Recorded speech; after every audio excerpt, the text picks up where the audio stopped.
بسم اللہ الرحمن الرحیم۔ السلام علیکم، welcome to my channel novel readers hub. کیسے ہیں آپ سب لوگ؟ معذرت کے ساتھ محرم کی وجہ سے تھوڑی سی چھٹیاں ہوئی ہیں، ناول نہیں پڑھنے ہوا، تو کل بھی میں نے اپلوڈ کیا تھا۔ آج بھی بہت پیارا ایک ناول ہے، راہ تختہ ہے شہر جانا، سائمہ اقبال کا یہ ناول ہے۔ یہ ماہنامہ کرن کے اگست کے شمارے میں یہ 2006 میں شائع ہوا تھا۔ بہت خوبصورت ناولٹ ہے یہ۔ ایڈولف کیٹ جو ہے وہ ہیرو ہے، اور جو ہیروئن ہے وہ کالج میں لیکچرر ہے، تو اسی بیس پہ ہے۔ سیکنڈ میرج بیسڈ ہے یہ، لیکن بہت پیارا ناول ہے۔ چلیے سٹارٹ کرتے ہیں، اور کل کا ناول کیسا لگا وہ بھی آپ مجھے کمنٹ سیکشن میں ضرور بتائیں۔ راہ تختہ ہے شہر جانا بائی سائمہ اقبال۔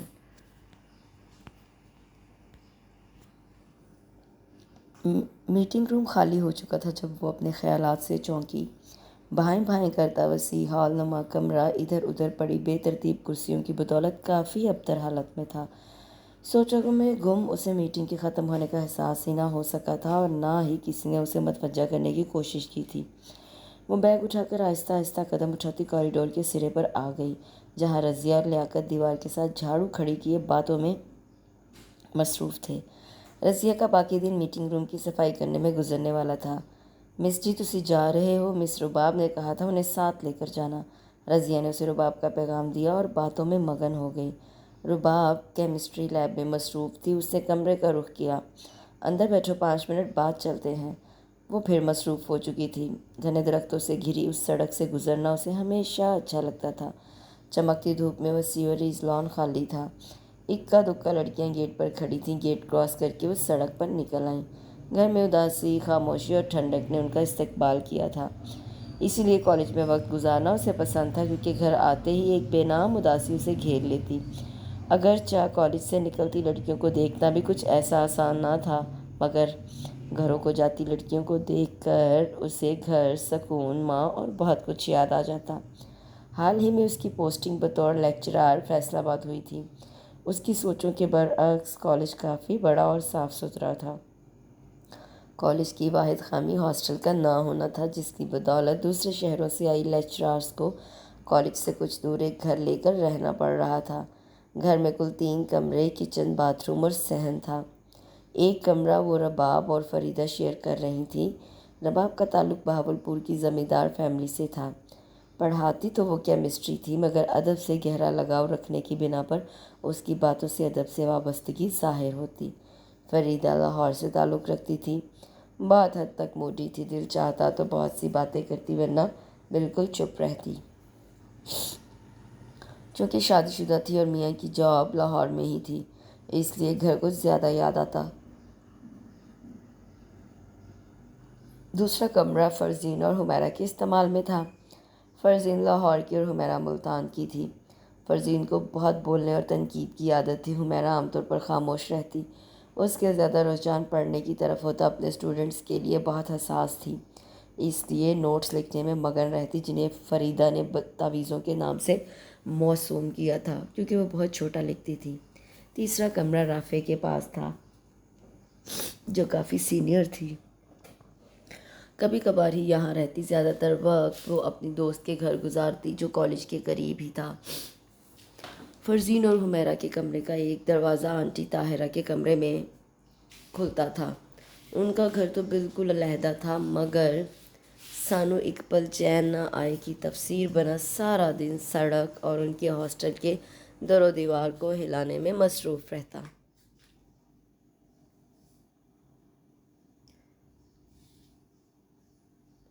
ان کا گھر تو بالکل علیحدہ تھا، دروازے کی بدولت دونوں گھروں کا تعلق تھا۔ آنٹی طاہرہ بالکل اکیلی ہوتی تھی، ان کا ایک ہی بیٹا تھا جو کسی دوسرے شہر میں جاب کرتا تھا، اس لیے درمیانی دروازہ ہر وقت کھلا رہتا۔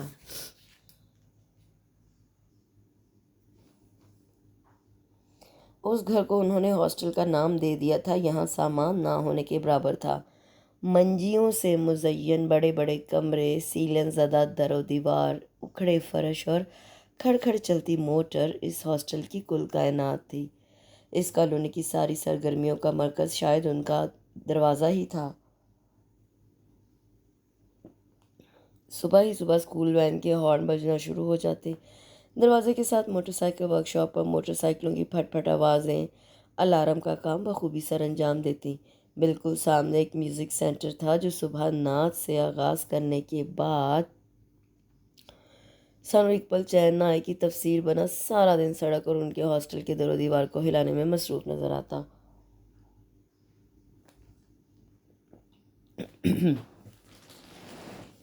میوزک سینٹر کے بائیں طرف پراپرٹی ڈیلر جو صبح سویرے جھاڑو پوچھا کرنے کے بعد بابو بنا سارا دن کرسی توڑا کرتا۔ ان جیسی نازک طبع استانیوں کے لیے یہ جگہ کچھ خاص مناسب تو نہ تھی۔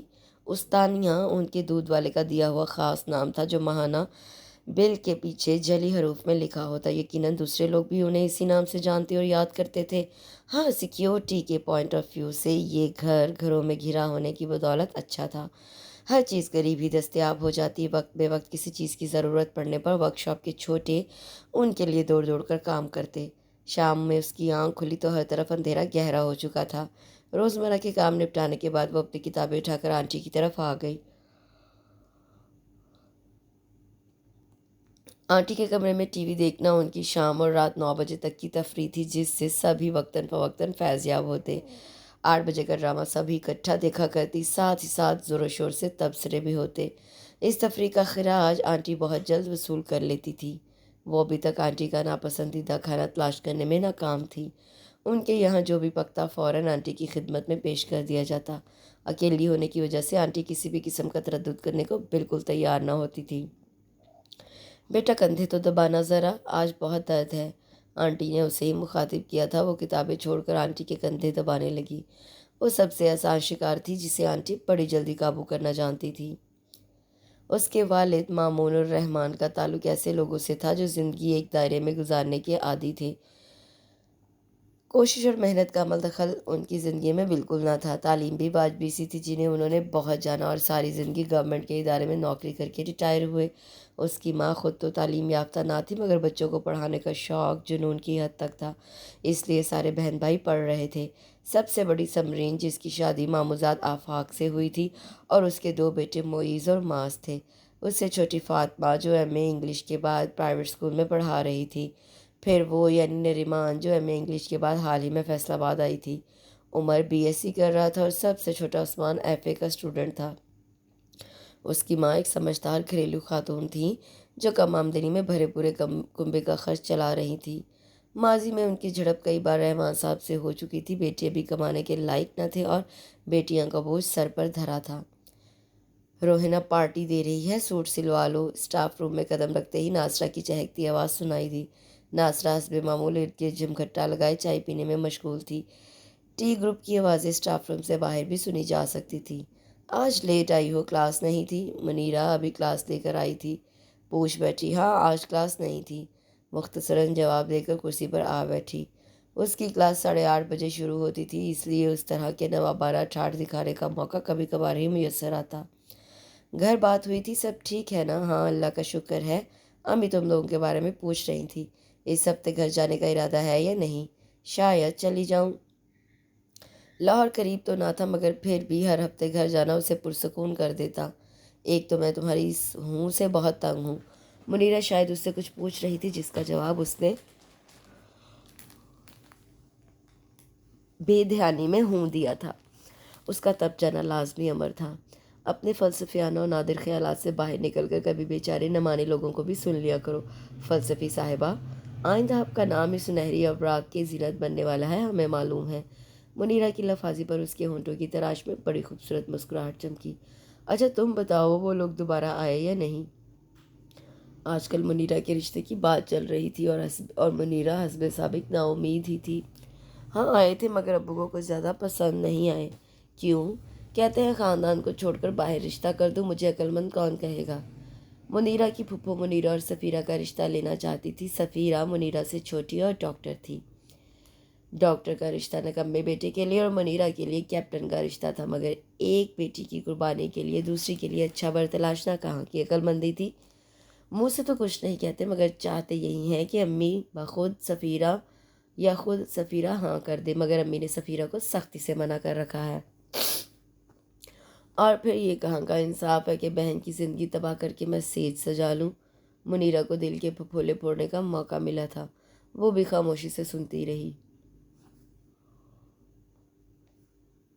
منیرہ کی نا امید آواز پر اداسی غالب آنے لگی۔ اسے جاب کرتے 3 سال ہونے والے تھے اور اس کے ابا کا رویہ ایسا ہی غیر سنجیدہ تھا۔ بہن کی محبت کی پٹی ایسی آنکھوں پر بندھی تھی کہ ان کا خود غرضانہ رویہ نظر ہی نہ آتا۔ امی سے بات کیوں نہیں کرتی ہو؟ نریمان کے کہنے پر اس نے جلتی آنکھوں سے اسے دیکھا، لہجہ خود بہت تلخ ہو گیا۔ کیا بات کروں ان سے، ان کی سنتا کون ہے؟ منیرہ اسی شہر کی رہنے والی تھی، ان کے حالات بھی تقریباً نریمان جیسے تھے، اس لیے دونوں جلد ہی قریب آ گئی تھیں۔ مس جی آپ کو میڈم بلا رہی ہیں۔ فرحت پیغام دے کر جا چکی تھی، وہ بھی بات سننے کو چل دی۔ آنٹی کی بنتی بھی سب سے زیادہ فرزین کے ساتھ تھی اور فرزین کے چھیڑنے پر آنٹی ناراض بھی بہت جلدی ہو جایا کرتی تھی۔ آج فرزین نے فروٹ ٹرائفل بنایا تھا اور سب کے منع کرنے کے باوجود اسے نریمان لوگوں کے کمرے میں فریدہ کی چارپائی کے نیچے چھپا دیا تھا کہ جب آنٹی سو جائیں گی تب کھائیں گے۔ آنکھیں گھما کر اس سے کچھ اس انداز سے کہا کہ سب کو ہنسی آ گئی۔ اگر آنٹی کو پتہ چل گیا تو ذمہ داری آپ کی ہوگی۔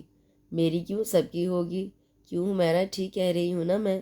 فرزین نے سوالیہ انداز سے حمیرہ کی جانب دیکھا جو بالکل بھی شرارت کے موڈ میں نہ تھی۔ نہیں، ہم کوئی ذمہ داری نہیں لے رہے، اگر کچھ ہوا تو تم ہی سننا، تم نے چھپایا ہے۔ بھئی ہم سے تو آنٹی کی ناراضگی سہی نہیں جاتی۔ ٹانگ پر ٹانگ چڑھائے کتاب پڑھنے میں مگن رباب بولی۔ آنٹی کی سواری بات باہر اسی طرف آ رہی ہے، فریدہ نے اطلاع فراہم کی کیونکہ اس کی چارپائی دروازے کے بالکل سامنے تھی۔ سب مصروف نظر آنے کی ناکام کوشش کرنے لگی۔ کیا ہو رہا ہے؟ آج کوئی ٹی وی دیکھنے نہیں آیا؟ میں نے سوچا دیکھوں کیا کر رہی ہیں۔ آنٹی کا جسم بھاری تھا، اس لیے چلنا پھرنا ان کے لیے آسان نہ تھا۔ کچھ بھی نہیں آنٹی، باتیں کرتے وقت کا احساس ہی نہیں ہوا۔ فریدہ نے بات بنائی۔ آپ کی طبیعت کیسی ہے؟ کیا کرتی رہیں سارا دن؟ طبیعت ٹھیک ہے، زیرے کے ماموں آئے تھے، وہی ٹال مٹول کاروبار میں رقم لگائی ہے، یکدم کاروبار سے نکالی نہیں جا سکتی۔ اس کے پاس 100 بہانے ہیں مجھے ٹالنے کے، لگتا ہے بیٹے کی خوشیاں دیکھے بغیر ہی رخصت ہو جاؤں گی۔ آنٹی کا حساس ہونا سب کو ہی پریشان کر گیا تھا۔ آنٹی کے شوہر کا عرصہ ہوا انتقال کر چکے تھے۔ آنٹی کی خوددار طبیعت نے بھائیوں پر بوجھ بننا گوارا نہ کیا کیونکہ بھابیاں نندیں بھی تھیں۔ شوہر کی ملازمت سے ملنے والی رقم بھائی کو کاروبار میں لگانے کو دی تھی، اب ضرورت پڑنے پر مطالبہ کر بیٹھی۔ عرصہ 2 سال سے بھائی کی ٹال مٹول جاری تھی۔ آپ پریشان نہ ہو، اللہ بہتر کرے گا۔ میرے بعد زیرک خان کا کیا ہوگا؟ آج کل کوئی کسی کا نہیں بنتا۔ بھائی تو میرے جیتے جی رقم دینے پر راضی نہیں، میرے مرنے کے بعد۔ خاموشی کا ایک طویل وقفہ تھا جو ان سب کے درمیان رینگ آیا تھا۔ اسی خاموشی کو فرزین کی آواز نے ہی توڑا۔ آنٹی آپ ٹی وی لگائیں، ہم سب آ رہے ہیں، آج ہم نے بڑی اچھی سویٹ ڈش بنائی ہے، دیکھتے ہیں کیسی بنی ہے۔ فرزین کا غصہ شرارت بس اتنی ہی دیر کا ہوتا تھا۔ سب نے ایک دوسرے کی طرف دیکھا اور کتابیں اٹھا کر آنٹی کے پیچھے چل دیں۔ بھا معین الدین نے اشاروں کے نیوں میں فاطمہ کے لیے سوال کیا ہے۔ پھر یہی تو پوچھ رہا ہوں، کیا جواب دوں؟ مامون الرحمن بھی کون سا تحمل سے بات کہنے کے عادی تھے۔ ثریا بیگم کو بات سن کر غصہ تو بہت آیا مگر ضبط کر گئی۔ سوال کرنے سے پہلے سوچ تو لیتے۔ بیٹے ان کی ان پڑھ اور پھر گاؤں میں کیسی شہرت ہے ان کی، آپ سے بہتر کون جانتا ہے؟ ہر پریشانی آپ ہی تو حل کرتے ہیں نا جا کر۔ بغیر لگی لپٹی کے ان پر واضح کرتے ان کا لہجہ تنزیہ ہو گیا۔ ہر بار کی طرح اس بار بھی گاؤں سے واپسی پر انہیں بھا معین اور ان کی اولاد کا اور ان کی محبت کا بخار چڑھا تھا۔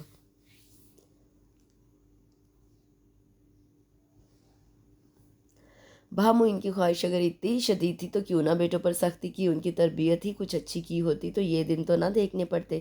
سارے جہان کے نکمے آوارہ کوئی بھی اپنی بیٹی دینے پر تیار نہیں، ان سے کچھ بھی چھپا نہ ہوا تھا۔ تو میں کون سا ہا کر آیا ہوں؟ پوچھ ہی تو رہا ہوں تم سے، اور تم آگے 10 سوال جواب تیار کر کے بیٹھی ہو۔ کبھی جو اس عورت نے میری سنی ہو، ہمیشہ اپنی کرتی ہے۔ زندگی تباہ ہو گئی میری۔ پہلے بھی اپنی مرضی کرتی ہو، اب بھی کر لینا، مجھ سے کچھ نہ پوچھنا۔ ہاں اب شامل ضرور ہو جاؤں گا باپ کی طرح۔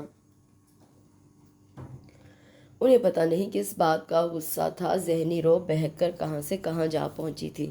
ثریا بیگم کا بولنا انہیں اور تاؤ دلا گیا۔ ایسی جھڑپیں ان کے لیے کوئی نئی بات نہیں تھی۔ مامون الرحمان کی مرضی کے خلاف کچھ ہوتا تو آسمان سر پر اٹھا لیتے، اپنے رشتہ داروں کے آنے پر اور بھی شیر ہو جاتے۔ بات بے بات بچوں اور بیوی کی بے عزتی ان کے لیے عام سی بات تھی۔ ریٹائر ہونے پر لڑائیوں میں اضافہ ہی ہوا تھا۔ ماں باپ کی لڑائیوں نے بچوں کو وقت سے پہلے باشعور کر دیا تھا۔ انہیں اپنے حوصلے اور برداشت پر حیرت ہوتی۔ روز روز کی لڑائیوں نے انہیں سنجیدہ بنا دیا تھا۔ عثمان کی چلبلی طبیعت اس کی کم عمری کی بدولت تھی، جو زندگی کی نزاکتوں کو سمجھنے سے قاصر تھی۔ ثریا بیگم کا ایک بھائی اور بہن کے سوا دنیا میں کوئی نہ تھا۔ بھائی کی 3 اولادیں، 2 بیٹیاں اور ایک بیٹا آفاق تھا جس سے سمرین کی شادی ہوئی تھی، اور بہن کی 3 بیٹیاں نمرہ، سمرہ اور ہمراہ تھیں۔ مامون الرحمان کے 3 بھائی اور ایک بہن تھی، معین الدین، برہان الدین اور فرید الرحمان اور صفورہ۔ معین الدین کے 2 بیٹے انس اور مونس تھے جو تھوڑی بہت زمینوں کے زوم میں بالکل پڑھ نہ پائے تھے۔ برہان الدین کا ایک بیٹا اور بیٹی تھی۔ فرید الرحمان بے اولاد تھے۔ صفورہ 4 بیٹیوں کی ماں تھیں۔ ہفتے کے روز ہاسٹل میں افراتفری کا سما ہوتا۔ کالج جانے سے پہلے سامان کی پیکنگ اور پیریڈ ختم ہونے پر گھروں کو جانے کی جلدی ہوتی۔ حمیرہ اور رباب 2-3 ہفتوں بعد گھر جاتی، البتہ فریدہ، نریمان اور فرزین کا چکر ہر ہفتے لگتا۔ فریدہ کو جانے کی جلدی تھی، اس لیے دوسرا پیریڈ لیتے ہی چلی گئی۔ فرزین اور نریمان کو اکٹھے جانا تھا۔ نریمان میڈم نے مجھے BA کے امتحانات میں انٹرنل کی ڈیوٹی دی ہے۔ پیپر پیر سے شروع ہو رہے ہیں۔ پیر کو مجھے بہت جلدی کالج آنا ہوگا، اس لیے اگر میں گھر نہ جاؤں تو زیادہ بہتر ہوگا۔ فرزین کے بتانے پر اسے اکیلے ہی آنا پڑا۔ ہر ہفتے کی طرح بہت رش تھا۔ کوچ کے انتظار میں کھڑے ہونا اسے کوفت میں مبتلا کرنے لگا۔ مجبوراً وین کا رخ کیا۔ سب سے آخری سیٹ پر 3 عورتیں بیٹھی دیکھ کر اس نے شکر کا کلمہ پڑھا۔ باہر کے نظاروں میں محو ارد گرد سے بے نیاز اچانک اس کے چہرے سے کوئی چیز ٹکرائی تھی۔ سٹرس سیما ہو کر ادھر ادھر دیکھا۔ اگلی سیٹ پر بیٹھے لڑکے نے بیگ زور سے پیچھے کیا تھا جو اس کے چہرے سے ٹکرایا۔ وہی لڑکا بار بار پیچھے دیکھ کر کچھ گا بھی رہا تھا۔ اسے پریشانی ہونے لگی۔ ساتھ بیٹھی لڑکی نے اس کی پریشانی دیکھتے اسے جھڑک دیا تھا۔ سیدھے ہو کر بیٹھو، فضول حرکتیں کرنے کی ضرورت نہیں۔ اس کی آنکھوں میں لڑکی کے لیے ممنونیت کی نمی جاگی۔ اس نے اب غور کیا تھا وہ لڑکی بھی اس کی طرح اکیلی تھی۔ وہ شکریہ ادا کرنے کے لیے لفظوں کو ترتیب دے رہی تھی کہ وہ پوچھنے لگی، لاہور جا رہی ہو؟ جی۔ کیا نام ہے؟ پڑھتی ہو؟ نریمان، پڑھاتی ہوں کالج میں۔ ویری اسٹرینج، تم تو خود بھی ابھی اسٹوڈنٹ لگتی ہو۔ لگتا ہے بالکل نئی پوسٹنگ ہے۔ وہ لڑکی بہت باتونی تھی، اتنی دیر سے خدا جانے کیسے چپ تھی۔ اب جو بولنے پہ آئی تو اگلا پچھلا سب حساب برابر کر دیا۔ اس کے بہن بھائیوں سے ہوتی بات اس کے خاندان اور پھر سہیلیوں تک جا پہنچی تھی۔ اسے بھی پوچھنا پڑا، آپ کیا کرتی ہیں؟ میں اسکول میں پڑھاتی ہوں۔ میکہ میرا شاہپور فیصل آباد میں ہے اور سسرال لاہور میں۔ اسکول بھی چونکہ فیصل آباد میں ہی ہے، اس لیے ویکینڈ پر تمہاری طرح یہاں سے وہاں جانا پڑتا ہے۔ سارے ہفتے کے کام میرے منتظر ہوتے ہیں۔ ایک بھائی اور 2 بہنیں ہیں ہم۔ بہن اسلام آباد میں بیاہی ہے، بھائی لاہور میں ایڈوکیٹ ہے۔ امی شاہپور چھوڑنے کو تیار نہیں۔ ایک ہی سانس میں ساری معلومات فراہم کر دی تھی۔ اس باتونی لڑکی نے اس کی بدولت سفر اچھا کٹ کیا تھا۔ گھر پہنچ کر ہر بار کی طرح خاموشی نے استقبال کیا۔ امی آپ کچھ کمزور لگ رہی ہیں۔ نہیں ٹھیک ہوں، بلڈ پریشر کچھ زیادہ رہنے لگا ہے۔ سمرین باجی اور بچے ٹھیک ہیں؟ ہاں ٹھیک ہیں، آج یا کل چکر لگائیں گے۔ آج میں نے تمہارے لیے بریانی پکائی ہے، وہاں کچھ کھاتی ہو یا نہیں؟ مجھے تو ہر وقت فکر لگی رہتی ہے، دیکھو اتنی سی شکل نکل آئی ہے۔ ہاتھ میں چیز دو تو کھاؤ گی ورنہ پڑی سڑتی رہے۔ وہاں بھی ایسا ہی کرتی ہوگی۔ امی کو اس سے کھانے پینے کے معاملے میں ہمیشہ شکایت ہی رہتی۔ وہ کھانے پینے کے معاملے میں ایسی ہی تھی۔ آپ ہی دیکھیں، ہماری ٹیم کو ٹرافی ملی اور ٹیم کا کیپٹن آپ کے سامنے ہے۔ اس نے اکڑتے ہوئے کالر کھڑے کیے۔ عثمان کی خوشی دیدنی تھی۔ اس خوشی میں ایک پارٹی ہونی چاہیے۔ عثمان کا ہنستا مسکراتا چہرہ شرارت لیے ہوئے تھا۔ ہاں ہاں ضرور ہونی چاہیے۔ فاطمہ اور عمر نے بھی تائید کی تھی۔ عثمان کہاں پارٹی دے رہے ہو؟ یہ عمر تھا جو عثمان کو گھیرنے کی کوشش میں تھا۔ پارٹی تو آپ لوگ دے رہے ہیں اپنے ہینڈسم اور اسمارٹ کیپٹن کو، جس نے چالاکی اور ذہانت کا مظاہرہ کرتے ہوئے دوسری ٹیم کو نہ کچھ چنے چبوائے ہیں۔ واہ جی واہ، ہم کوئی پارٹی نہیں دے رہے۔ اپنے منہ میاں مٹھو، بننا تو کوئی آپ سے سیکھے۔ عمر بھی اسے زج کرنے کے پورے ہتھیاروں سے لیس تھا۔ پارٹی میری طرف سے ہوگی۔ فاطمہ نے عثمان کی مشکل حل کی تھی۔ یاہو، عثمان نے نعرہ لگایا اور چارپائی پر دھپ سے امی کے پاس گر گیا۔ اتوار کی رات اسے اداس کر رہی تھی۔ 2 دن گزرنے کا پتہ ہی نہ چلا۔ صبح اسے روانہ ہونا تھا نیم تاریخ ٹیرس پر پڑی اکلوتی کرسی پر بیٹھی وہ اندھیرے پر نظریں جمائے بیٹھی تھی جب امی اس کے پاس آ کھڑی ہوئی۔ تم یہاں بیٹھی ہو، میں کمرے میں تمہارا انتظار کر رہی تھی۔ ان کے ساتھ چلتی وہ کمرے تک آئی۔ آفاق نے فاطمہ کے لیے پرپوزل بتایا ہے، لڑکا اس کے ساتھ ہی ہوتا ہے، ایم اکنامکس کیا ہے، 2 بہنیں اور 2 بھائی ہیں، اچھی فیملی ہے، تمہارے ابا کو بھی پسند آئے ہیں۔ اسے حیرت کا جھٹکا لگا تھا۔ ہاں، وہ لوگ رسم کرنا چاہتے ہیں اور جلد شادی کے لیے کہہ رہے ہیں۔ اگر لوگ اچھے ہیں تو آپ کو بھی پسند ہے تو دیر کرنے کی ضرورت بھی کیا ہے؟ بہت دنوں بعد خوشی کی خبر سنی تھی، وہ بہت خوش تھی۔ سمرین کی شادی کے بعد 8-9 سال کا عرصہ انہوں نے پریشانیوں میں گزارا تھا۔ ابا کو کوئی رشتہ ہی پسند نہ آتا تھا، اپنے خاندان سے باہر نکلنا انہیں پسند نہیں تھا، اور پھر تایا کی محبت انہیں فیصلہ کرنے سے روکتی۔ امی ابو راضی کیسے ہو گئے؟ آفاق نے بات کی تھی، بڑا سمجھدار لڑکا ہے، کہہ رہا تھا ایسے اچھے رشتے بار بار نہیں آتے، پہلے ہی دیر ہو چکی ہے۔ اگر خاندان میں کوئی ہوتا تو باہر نکلنے کی ضرورت کیا تھی؟ اچھے لوگوں کو آزمانے میں حرج بھی نہیں۔ اچھے لوگوں کو آزمانے میں حرج ہی کیا ہے؟ اس کی وہ ساری رات خوش آئند تصورات کے ساتھ گزری۔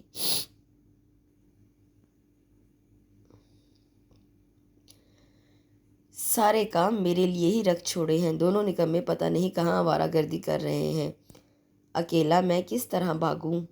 ہمیشہ کی طرح ابا کا غصہ عروج پر تھا، اور عمر اور عثمان بھی بھاگ دوڑ کر رہے تھے، مگر بول بول کر انہوں نے سب کے ہاتھ پیر پھلا دیے تھے۔ آفاق بھائی بھی ساتھ ساتھ تھے، شادی والے گھر تھے، 100 کام،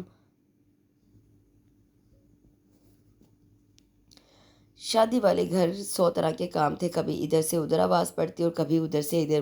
معین الدین بھی شادی میں شریک ہوئے تھے، مگر چہرے پر چھائی گمبھیرتا دیکھ کر احساس ہوتا تھا کہ خوشی کے ساتھ شریک ہونے کی بجائے دنیا دکھاوے کو شریک ہوئے ہیں۔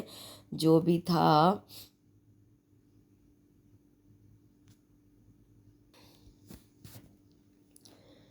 یہی شکر تھا کہ کوئی بدمزگی نہیں ہوئی۔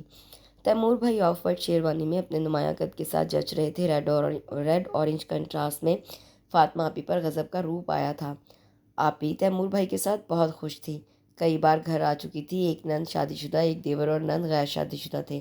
آپی کی نند کے ساتھ اس کی اچھی دوستی ہو گئی تھی، تبریز کے ساتھ بہت کم آمنا سامنا ہوا تھا، سلام دعا سے زیادہ بات چیت اسے خود بھی پسند نہ تھی۔ زندگی روٹین کے مطابق رواں دواں تھی، امی کے وظائف میں شکرانے کے نوافل بھی شامل ہو گئے تھے۔ بیٹی کے فرض سے فراغت نے ان کی بہت سی بیماریوں کو ختم کر دیا تھا، اٹھتے بیٹھتے خدا کا شکر ادا کرتے نہ تھکتی تھیں۔ آج بہت دنوں بعد وہ چھت پر آئیں۔ ہاسٹل کے پیچھے کافی بڑا رقبہ خالی تھا، ہاسٹل کے سامنے کا شور شرابہ پیچھے بالکل ختم ہو جاتا۔ آسمان پر اکا دکا بادل ہوا سے اٹکیلیاں کر رہے تھے، سبک روی سے چلتی ہوا فرت بخش تھی۔ کتنی دیر نریمان اور رباب ڈوبتے سورج کا نظارہ کرتی رہیں۔ نریمان، تم نے کبھی محبت کی ہے؟ ڈوبتے سورج پر نظریں جمائے سنجیدہ لہجے میں کیا گیا سوال اسے ٹھٹکا گیا۔ نریمان کی نگاہیں اس کے چہرے پر ٹک گئی تھیں، جہاں شفق کی سرخی اس کے چہرے کو ایک انوکھا روپ بخش رہی تھی۔ کیا تھا اس کے چہرے پر جس پر نظریں جمائے کتنی دیر اسے تکتی رہی تھی؟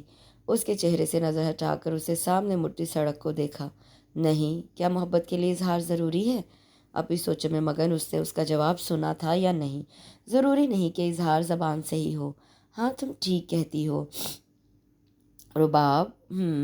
تم نے کبھی محبت کی ہے؟ شاید ہاں۔ اپنے دھیان میں گم وہ اس کی بے چینی محسوس ہی نہ کر پائی۔ جذبے کونپلوں کی طرح سر اٹھا رہے تھے کہ میری بات علی سے طے ہو گئی، جینا اور مرنا ہمارے اختیار میں، کہاں کچھ کہنے کی نوبت ہی کہاں آئی تھی۔ رباب نے جلد ہی جلد خود کو کمپوز کر لیا اور سڑک پر کھڑی لڑکی کی طرف متوجہ ہو گئی۔ تم اتنا جو مسکرا رہے ہو، کیا غم ہے جس کو چھپا رہے ہو؟ کتنی گہری بھید بھری لڑکی تھی، نیچے آ کر بھی کتنی دیر وہ اس کے متعلق سوچتی رہی۔ خوبصورت آواز کے ساتھ اس کا دل بھی قطرہ قطرہ پگھلنے لگا۔ فاطمہ نے تبریز کے لیے تمہارا عندیہ لیا ہے، اس کی ساس آنا چاہتی ہیں۔ انہوں نے ٹھہر کر اس کے چہرے کا جائزہ لیا، بیگ تیار کرتے اس کے ہاتھ ایک دم رکے تھے۔ تمہارے ابو اور میں دونوں اس حق میں نہیں ہیں۔ ایک گھر میں 2 بیٹیاں دینا کبھی ہمارے خاندان میں ہوا نہیں۔ فاطمہ کو میں نے سلیقے سے منع کر دیا ہے، ان کے آنے پر انکار کچھ اچھا نہ لگے گا۔ ویسے بھی تبریز کی نوکری۔ بیگ ایک طرف رکھ کر وہ ان کے پاس بیٹھ گئی۔ تمہاری دوست ناجیہ کا فون آیا تھا۔ ناجیہ؟ اس نے حیران ہو کر ان کی طرف دیکھا۔ ناجیہ نام کی لڑکی سے کبھی اس کی دوستی نہ رہی تھی۔ تسبیح پڑھتے انہوں نے ذرا سا سر اٹھا کر اس کی طرف دیکھا۔ کہہ رہی تھی اسکول میں پڑھاتی ہے، وین میں ملاقات ہوئی تھی۔ کیا کہہ رہی تھی؟ اسے وہ باتونی سی لڑکی یاد آئی۔ اس کے ٹرانسفر لاہور ہو گیا ہے، کہہ رہی تھی کسی دن آؤں گی۔ مجھے بھی نمبر دیا تھا مگر مجھے یاد نہیں رہا، کسی دن فون کروں گی۔ فون کرنا اسے ہمیشہ ہی مشکل لگا کرتا، بہت ضروری فون بھی وہ بہت مجبوری کی حالت میں ہی کرتی تھی۔ اس کی دوستوں کو اس سے یہی گلہ رہتا۔ ہماری ہی کاسٹ کے لوگ ہیں۔ کون؟ یہی ناجیہ لوگ۔ اچھا، مجھے تو معلوم نہیں، ایک ہی تو ملاقات ہوئی ہے اس سے۔ ناجیہ کی فرینک ہونے والی عادت کا تو اسے اندازہ ہو گیا تھا، اس لیے حیران نہ ہوئی۔ کسی دن اپنی امی کے ساتھ ہمارے گھر آئے گی۔ اسے یہ تو علم ہی ہے کہ میں ہاسٹل میں ہوتی ہوں۔ اسے حیرت ہوئی۔ وہ مجھ سے ملنے آ رہی ہیں۔ آپ سے؟ ہاں، تمہارے لیے اپنے بھائی کی بات کی ہے اس نے۔ کیا؟ وین میں ملاقات ہوئی اور دوسری بار فون پر رشتہ مانگ لیا؟ کتنی عجیب بات ہے امی۔ کوئی ضرورت نہیں اسے گھر میں بلانے کی، وینوں میں رشتے تلاش کرتی پھرتی ہیں نا۔ تو ایسا برا کیا کر دیا اس نے جو تم اس کی برائیاں گنوانے لگی ہو؟ بات ہی تو کی ہے، دیکھتے میں حرج بھی کیا ہے۔ بیٹیوں کی ماں تھی نا، اس لیے نامناسب بات بھی نظر انداز کر گئی تھی۔ پھر بھی امی مناسب نہیں لگتا۔ کیا اسی خیال سے وہ مجھ سے سب پوچھ رہی تھی تاکہ بعد میں پروپوزل لے کر پہنچ جائے؟ میں ہی بیوقوف تھی، اس کے پوچھنے پر سب کچھ بتانے لگی۔ بیٹا تم تو ایسے کر رہی ہو جیسے میں نے رشتہ طے کر دیا ہے۔ وہ لوگ آئیں گے، ہم بھی دیکھیں گے، اگر مناسب ہوا تو ٹھیک، ورنہ ہماری بیٹی ہمارے گھر، ان کا بیٹا ان کے گھر۔ پھر رشتہ کروانے والیاں بھی تو رشتے کرواتی ہیں، ایسی کون سی انوکھی نرالی بات ہے جو تمہیں پتنگے لگ گئے ہیں؟ امی کے کہنے پر وہ خاموش تو ہو گئی تھی مگر اسے یہ سب اچھا نہیں لگا۔ نہ معلوم کیسے لوگ ہیں۔ سارے خیالات سر سے جھٹک کر اس نے تکیہ منہ پر رکھا اور سونے کی کوشش کرنے لگی۔ باقی مرحلے اتنی جلدی طے ہوئے کہ اسے کچھ سوچنے کا موقع ہی نہ ملا۔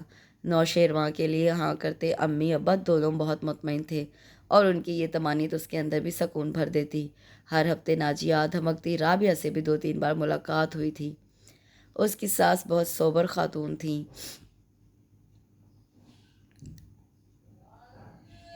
دونوں طرف سے شادی کی تیاریاں عروج پر تھی۔ پھر وہ دن بھی آ پہنچا جب وہ پیلے کپڑوں میں پھولوں کا زیور پہنے سرسوں کا پھول لگ رہی تھی۔ گھر کو چھوڑ جانے کا تصور کئی بار رلا چکا تھا۔ امی سے لپٹ کر روتے اس نے کئی لوگوں کو رلایا تھا۔ خوبصورتی، معصومیت اور ہنرمند ہاتھوں کے کمال نے اسے الوہی روپ عطا کیا تھا۔ رباب اسے کئی بار سراہ چکی تھی۔ نریمان، تمہارا نام تو گھنی ہونا چاہیے۔ کیسے چپکے سب کچھ کر لیا، کسی کو کانوں کان خبر نہیں ہوئی۔ چٹ منگنی پٹ بیاہ میں بھی کچھ ٹائم لگتا ہوگا، تم نے تو اس سے بھی زیادہ جلدی دکھائی۔ لیکن آج تجھے 7 خون بھی معاف۔ لگی اتنی پیاری رہی ہے کہ کچھ کہہ نہیں سکتی۔ آج نوشیروان بھائی کی خیر نہیں۔ رخصتی کی خیال سے رنجیدہ وہ اس کے انداز پہ مسکرا دی۔ روتے روتے وہ رخصت ہو کر گاڑی میں بیٹھی تھی جب اس کی ساس نے اسے ساتھ لگا کر تھپکا تھا۔ نہ رو میری دھی، اپنے گھر ہی تو جا رہی ہے۔ آگے پیچھے کئی گاڑیاں پورچ میں رکی تھی۔ ناجیہ اس کے لہنگے کو سنبھال کر اسے اترنے میں مدد دے رہی تھی جب ایک خاتون ناجیہ کو ڈانٹنے لگی۔ اے ناجیہ، کیا باولی ہوئی ہے؟ دلہن کیا خود چل کر اندر جائے گی؟ نریمان، جو اتنے لوگوں کو اپنے ارد گرد دیکھ کر پہلے ہی گھبراہٹ کا شکار ہو رہی تھی، بوکھلا کر فوراً پاؤں کو دوبارہ اندر کر لیا۔ تو کیا مجھے اٹھانے کرین آئے گی؟ اسی طرح کی سچویشن میں بھی اس کی سوچ کے رنگ نرالے ہی تھے۔ پاؤں زمین پر مت دھریے گا، میلے ہو جائیں گے۔ شریر سی آواز پر سب کا کہا اس کے ہونٹوں پر بھی مسکراہٹ بکھیر گیا۔ نوشیروان کو بلاؤ، وہی تو اٹھا کر لے جائے گا دلہن کو اندر۔ انہی خاتون کی آواز نے اسے سوچوں کے گرداب سے نکالا تھا۔ ان کا پیش کیا ہوا مضحکہ خیز طریقہ اس کے ہاتھ گیلے کر گیا۔ گھبراہٹ کے مارے بے ہوش ہونے کو تھی، ایسا تو اس نے خواب و خیال میں بھی نہ سوچا تھا۔ اتنے لوگوں کے سامنے اسے سوچ کر ہی شرم آنے لگی۔ کھینچ کھانچ کر نوشیروان کو بھی وہی خاتون لائی تھی۔ طیبہ بھابھی چھوڑیں بھی، اب یہ رواج کہاں اچھے لگتے ہیں۔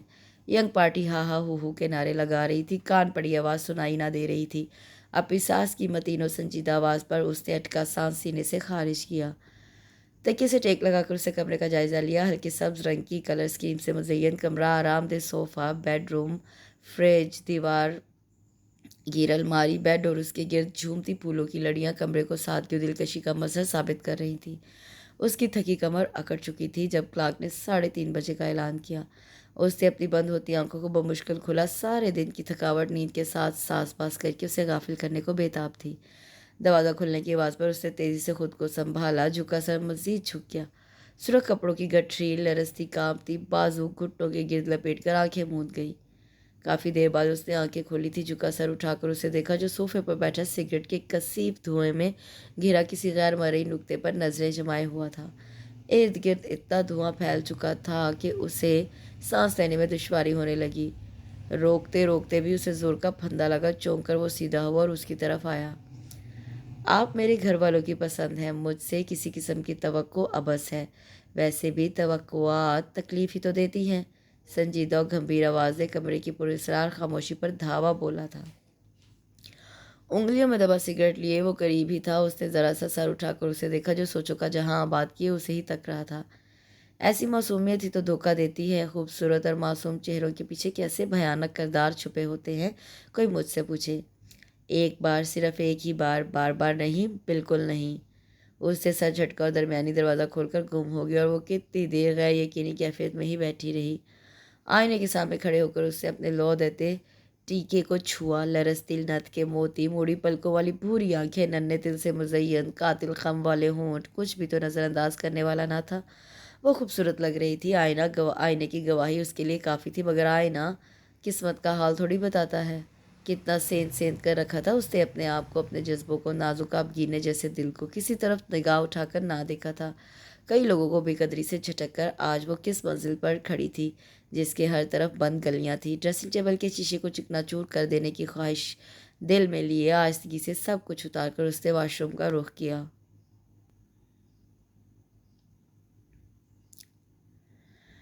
بہت سی عورتیں اس کے گرد جمع تھیں، سرگوشی نما آواز اتنی بلند تو ضرور تھی کہ بہت سی عورتوں کو متوجہ کر گئی۔ آپا، دلہن تو بہت خوبصورت ہے، مگر اس تانیوں کے بارے میں سنا ہے، ہر ایک پر روب جمانے کی کوشش کرتی ہیں۔ مخاطب اس کی ساس تھیں جنہوں نے ناگواری سے اس کی طرف دیکھا۔ میرے لیے اس تانیہ کون سی نہیں ہیں، رابعہ اور نازیہ بھی تو اسکول میں پڑھاتی ہیں۔ ان کے ٹوکنے پر عورت شرمندہ ہو کر آئیں بائیں شائیں کر رہی تھیں۔ نریمان، یہ تمہاری آنٹی نصرت اور ان کی بیٹی رحمانہ ہیں، یہاں قریب ہی رہتی ہیں۔ انہوں نے شکنوں بھری پیشانی کے ساتھ تعارف کی رسم نبھائی۔ نازیہ اور رابعہ دونوں گھروں کو جا چکی تھی۔ اس بڑے گھر کی خاموشی فضا سے مانوس ہونے میں اسے زیادہ عرصہ نہ لگا۔ امی کو اس نے ہر طرح مطمئن کیا تھا، اس نے 3 ماہ کی چھٹیاں لے رکھی تھیں۔ وہ بور ہونے لگی، سارا دن بڑے بڑے کمروں میں چکرانا اس کا مشغلہ تھا۔ اماں کے منع کرنے کے باوجود ضروری کیس کا کہہ کر وہ لاہور جا چکا تھا۔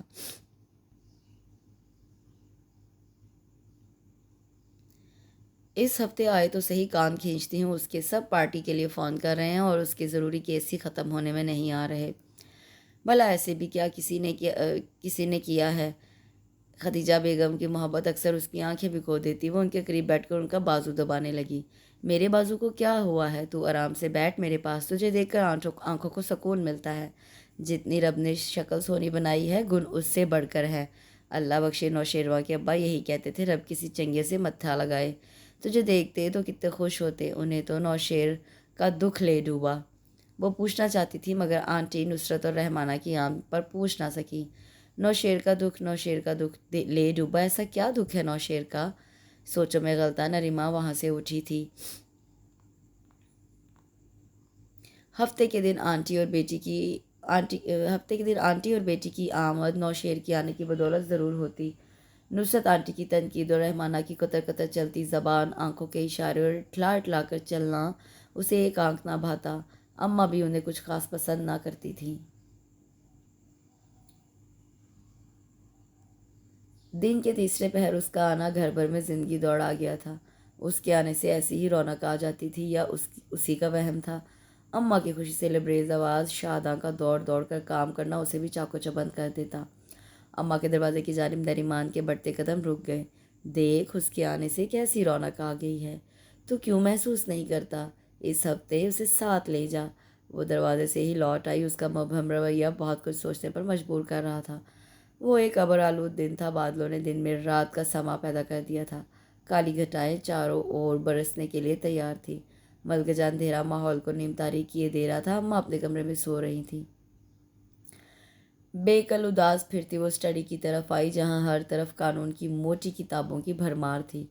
وکیل صاحب کی لائبریری بھی ان کی طرح خشک ہے، اس نے سوچا، اور ایک شیلف میں اپنے کتابیں دیکھ کر اسے ان بساط کی لہروں نے گھیر لیا۔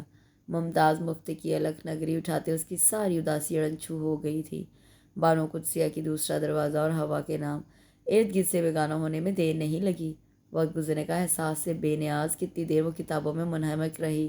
کتابیں واپس رکھتے ہوئے اس کی نظر چمکتے کور والی سیاہ ڈائری پر پڑی۔ اس نے تجسس کے ہاتھوں مجبور ہو کر کھولی۔ بالکل خالی ڈائری میں سے صفحہ اور کارڈ نکل کر پھسلے تھے۔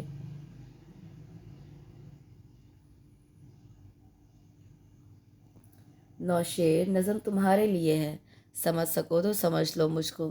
میری چپ اظہار بھی ہے۔ اب میری چپ چپ کہاں ہے؟ ساکت و جامد نظم کے لفظوں میں کھوئی وہ ارد گرد سے بیگانہ ہو چکی تھی۔ دروازہ کھول کر وہ کب اندر آیا اسے احساس ہی نہ ہو سکا۔ رحمانہ کی تیز آواز پر اس سے چونک کر ان کی طرف دیکھا تھا۔ نوشیروان، رحمانہ اور آنٹی نصرت اسٹڈی میں آ چکے تھے۔ جلدی سے کارڈ اور ڈائری اپنے پیچھے چھپایا، مگر نوشیر کی تیز نظروں نے فوراً بھانپ لیا۔ بلو جینز اور لائٹ اسکائی کلر کی شرٹ پہنے، بکھرے بالوں کے ساتھ چھوٹے چھوٹے قدم اٹھاتا عین اس کے سامنے آن رکا۔ آپ ادھر کیوں آئی ہیں؟ ٹھنڈے لہجے میں دریافت کیا۔ اس کی نظروں کی غیر معمولی چمک اسے بدحواس کرنے لگی۔ رحمانہ اور آنٹی کے سامنے اس کا استفسار اسے شرمندہ کر گیا تھا۔ وہ وہاں سے بھاگ جانا چاہتی تھی، مگر زمین اس کے قدم جکڑے ہوئے تھی۔ اس گھڑی وہ اسے زہر سے بھی برا لگا تھا۔ کیا ہے آپ کے ہاتھ میں؟ دکھائیے۔ ایک قدم اور آگے بڑھا کر وہ اس کے بالکل قریب تھا۔ دل فریب پرفیوم کی مہک اس کے حواس پر چھانے لگی۔ شرمندگی سی شرمندگی تھی، پلکوں پر دھرا نامعلوم بوجھ اسے پلکیں اٹھانے نہ دیتا تھا۔ اس کی باز پرس ان دونوں کو محظوظ کر رہی تھی، یہ وہ اچھی طرح جانتی تھی۔ اصرار بڑھتا ہی جا رہا تھا۔ یکدم اس نے سر اٹھایا، کالی گھور آنکھوں میں دیکھ کر اس نے ایک ہی جملہ کہا تھا، آپ کے محبت نامے۔ ڈائری اور کارڈ اس کے ہاتھوں میں تھما کر وہ وہاں رکی نہیں تھی۔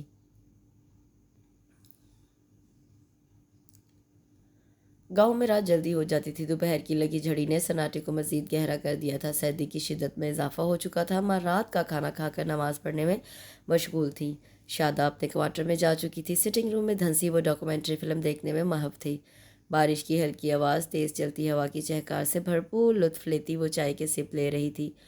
شام کو ہونے والی بدمزگی سے سراسیمہ اندر جانے سے ہچکچا رہی تھی۔ بیٹھے بیٹھے 12:30 ہونے والے تھے۔ اب تک اسٹڈی میں جا چکا ہوگا۔ نرم گرم بستر کی خواہش لیے ہولے ہولے قدم اٹھاتی وہ دہلیز پر رکی اور دروازہ کھول کر اندر آ گئی۔ ڈھیلی ڈھالے سوٹ میں ملبوس وہ کسی کتاب کے مطالعے میں غرق تھا۔ انگلیوں میں دبے سگریٹ کے ساتھ شاید وہ خود بھی سلگ رہا تھا۔ آج ابھی تک یہ ادھر ہی ہے، اس نے سوچا۔ ڈریسنگ ٹیبل کے سامنے بالوں میں برش کرتے اس کا دھیان مکمل طور پر اسی کی طرف تھا۔ فائل ایک طرف رکھ کر اس نے نریمان کی طرف قدم بڑھایا۔ اس کی جان ہوا ہونے لگی۔ اس کی کلائی کو زور سے جھٹکا دے کر اسے اپنے مقابل کیا۔ آئینی ہاتھ کی گرفت سے اسے کلائی ٹوٹتی محسوس ہوئی۔ اوپر کا سانس اوپر اور نیچے کا نیچے رہ گیا۔ بھینچے لب، قہر برساتی نظریں لیے وہ اس کی جان پر بنا گیا تھا۔ میرے ارد گرد آگ لگا کر کس قدر پرسکون ہیں آپ، اندازہ ہے آپ کو کیا کیا ہے آپ نے؟ پانیوں سے بھری آنکھیں چمکنے کو بے قرار تھیں۔ اس نے بازو چھڑانے کی ناکام کوشش کر ڈالی جو اسے اور بھی مشتعل کر گئی۔ لمبے بال بکھر کر چہرے کی اطراف پھیل گئے تھے۔ جرح کرتا وہ اسے عدالت میں کھڑا لگا۔ وہ خود کو کٹہرے میں محسوس کر کے آنسو گال بھگونے لگے۔ لرزتی پلکوں سے موتیوں کا بوجھ اٹھانا ناممکن رہا۔ چند قطرے اس کے ہاتھ پر گرے تھے۔ باہر بارش کی کنمن جاری تھی۔ موبائل کی بیپ نے اس کے ارتکاز کو منتشر کیا۔ اسکرین پر چمکتا یاور علی دیکھ کر اس کے کلائی جھٹکے سے چھوڑ کر یس پریس کیا۔ اس نے بھاگ کر واش روم میں پناہ لی۔ وعلیکم السلام، کیسے ہو یار؟ ہاں ابھی میں گاؤں میں ہوں، سب ٹھیک ہے، تم سناؤ، بھابھی بچے سب ٹھیک ہے؟ اچھا کیس نہیں، وہ تو آ کر ہی ڈسکس کروں گا تم سے۔ نہیں ابھی تیار نہیں کیا؟ ہاں ہاں 1-2 دنوں تک۔ خدا حافظ۔ موبائل بیڈ پر پھینکا، کتنی دیر منتشر ذہن اور منفی سوچوں میں گھرا اسی طرح بیٹھا تھا۔ منفی سوچوں کا ہجوم اس کے گرد تھا۔ شادی کی تصویر پر نظر گاڑے وہ بے چین ہو اٹھا۔ بے وفا عورتیں محبت وفا کچھ نہیں ان کے لیے، دوسروں کو چارے کے طور پر استعمال کرتی ہیں۔ نریمان کو دیکھ کر ایک بار پھر وحشت سوار ہوئی تھی۔ میں آپ کو پہلے بھی کہہ چکا ہوں، اب دوبارہ کہہ رہا ہوں، میرے معاملات میں مداخلت کرنے کی ضرورت نہیں۔ بار بار میں اپنی توہین برداشت نہیں کر سکتا۔ ٹھنڈے پانی کے چھینٹے آنکھوں پر ڈال کر اس نے اندر کی تپش کو کسی حد تک کم کیا تھا۔ خود کو کمپوز کرنے میں دیر لگی۔ اس کے نوکیلے جملوں نے آن واحد میں اسے فرش پر لا پٹخا۔ آپ کیا کر سکتے ہیں؟ وعدے کسی سے، محبت کسی سے اور شادی کسی اور سے۔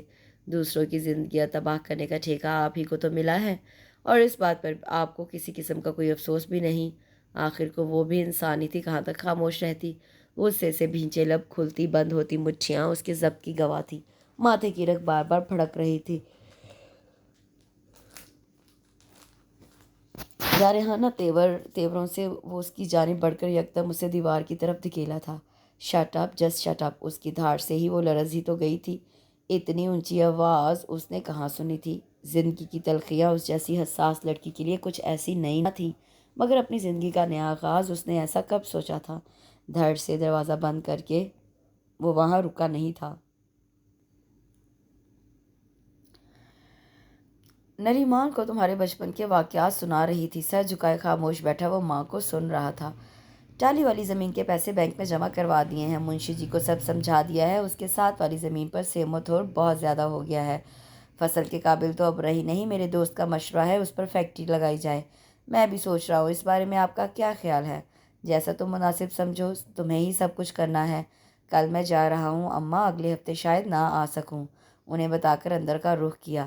نریمان تم بھی اپنی پیکنگ کر لینا، اب تم اس کے ساتھ ہی جاؤ گی؟ اماں کی آواز نے اس کے قدم جکڑ لیے۔ آگے بڑھتا وہ پیچھے مڑا تھا۔ اماں اگلے ہفتے؟ اس ہفتے تو بہت کام ہوگا۔ اس کی جھنجھلاہٹ اور عروج پر تھی جسے نریمان اور اماں دونوں نے محسوس کیا۔ ہاں اماں، اگلے ہفتے چلیں گے، آپ بھی تو ساتھ چلیں گی نا؟ نریمان نے اس کے منہ کے بگڑتے زاویوں کی وجہ سے بات بنائی۔ نہیں، میں تو ابھی نہیں جا رہی، مگر تم اس کے ساتھ ہی جاؤ گی۔ بہن جی، نریمان کی امی کا کئی بار فون آ چکا ہے، ناجی ابھی تم لوگوں کی دعوت کرنا چاہتی ہے۔ حتمی انداز میں بات ختم کر کے انہوں نے کمرے کا رخ کیا۔ اس کی اٹھا پٹک اس کی بے چینی کی غماز تھی۔ بغیر اسے کچھ کہے اس نے بیگ میں کپڑے رکھے تھے۔ لاہور پہنچتے پہنچتے رات گہری ہو گئی تھی۔ گھر کے سامنے گاڑی روک کر وہ اس کے اترنے کا انتظار کرنے لگا۔ عثمان اسے زبردستی اندر لایا تھا۔ ان کے اسٹار پر اسے کھانے پر رکنا پڑا تھا۔ کھانے کے بعد اس نے اٹھنے کا ارادہ کیا تو ابا نے روک لیا۔ نہیں بیٹا، اتنی رات گئے آپ کا جانا مناسب نہیں ہے، یہ رات اسے یہیں گزارنی تھی۔ لائٹر کے شعلے پر نظریں گاڑے وہ ماضی کے دھندلکوں میں کھویا ہوا تھا۔ بہت اہم کیس کی تیاری کر کے رات وہ بہت دیر سے سویا تھا، مگر صبح دیر سے اٹھنے کے سبب سب کچھ غلط ہوتا چلا جا رہا تھا۔ ناشتہ کیے بغیر عجلت میں گاڑی نکالی، بند اشارے نے اسے کوفت میں مبتلا کر دیا۔ اشارہ کھلتے ہی اس نے گیئر بدلا اور گاڑی ہوا سے باتیں کرنے لگی۔ وہ اچانک دائیں موڑ سے سامنے آئی تھی۔ ٹکر زوردار تو نہ تھی، مگر بیگ اور فائلیں اس کے ہاتھ سے دور جا گری۔ غلطی اس کی تھی یا نہیں، مگر وہ پریشان ضرور ہو گیا تھا۔ بیگ اور فائلیں اسے تھماتے وہ شرمندہ تھا۔ اندھے ہیں یا گاڑی پہلی بار چلا رہے ہیں؟ خشم کی نگاہوں سے گھورتی وہ سرتاپا سلگ رہی تھی۔ پیدل چلنے والوں کو آپ جیسے لوگ کیڑے مکوڑے سمجھتے ہیں؟ محترمہ، میں آپ سے سوری کر چکا ہوں، دوبارہ یہی کہوں گا، غلطی آپ کی بھی ہے۔ سڑک پار کرتے وقت آپ کو بھی دیکھنا چاہیے تھا۔ اس کے ٹھنڈے پرسکون مہذب لہجے نے اسے پرسکون کیا۔ شکر ہے خدا کا کوئی نقصان نہیں ہوا۔ آئیے میں آپ کو ڈراپ کر دوں۔ بہت شکریہ، میں خود چلی جاؤں گی، تنزیہ کہتی وہ چلنے لگی۔ سبھی چہرہ تپا تپا سا تھا۔ بالوں کی شریر لٹیں اس کے چہرے کا طواف کر رہی تھی۔ سمت مخالف میں اس کی دلچسپی کبھی بھی نہ رہی تھی۔ بہت سی لڑکیوں نے اس کی طرف پیش قدمی کی تھی، مگر اس کی ریزرو طبیعت کی بدولت کسی کو بھی آگے بڑھنے کی ہمت نہ ہوئی۔ اس لڑکی کے انداز پر کچھ دیر وہ وہیں کھڑا رہا۔ بیٹا تم خوش تو ہو نا؟ کوئی چوتھی بار امی یہی سوال اسے پوچھ چکی تھی اور اس نے انہیں مطمئن کرنے کی پوری کوشش کی تھی۔ میں بہت خوش ہوں، آپ کو نہیں لگتا؟ امی اتنی اچھی ہیں، رابعہ اور ناجیہ سے بھی بہت دوستی ہے۔ نوشیر کسی معاملے میں نہیں ٹوکتے، ہولے سے کہتے ہوئے اس کا دل استہزائیہ اس پر ہنسا۔ انہیں مطمئن کرتے دل نے کتنی دہائیاں دی تھیں۔ اندروں روواں تے اتوں ہساں تے کسے نوں کی دساں کی مثل اس پر صادق آتی تھی۔ عمر عثمان اور ابا سے باتیں کرتے وقت کا گزرنے کا احساس ہی نہ ہوا۔ وقت بہت زیادہ ہو گیا ہے، سو جاؤ جا کر، امی کہہ کر اپنے کمرے میں جا چکی تھی۔ رات کے 2 بج رہے تھے۔ زیرو پاور کے بلب کی مدھم روشنی میں وہ محو خواب تھا۔ بیڈ گراؤنڈ سے ٹیک لگائے اس نے اپنے کمرے پر نظر دوڑائی۔ بیڈ، الماری، بک ریک، کرسیاں، سب کچھ ویسے کا ویسا تھا۔ بدل تو وہ گئی تھی، اس کی زندگی بدل گئی تھی۔ نوشیر کے سانسوں کی ہلکی آواز نے اس کی طرف متوجہ کیا تھا۔ کشادہ پیشانی پر بکھرے کالے بال، کھڑی ناک، بھرے بھرے ہونٹ، گندمی رنگت، مردانہ وجاہت کا نمونہ اس سے کتنے قریب اور کتنے فاصلے پر تھا۔ دل میں امڑتے عجیب احساسات سے گھبرا کر اس سے نگاہ پھیر لی۔ نوشیر کی آنکھ سسکیوں کی آواز پر کھلی تھی۔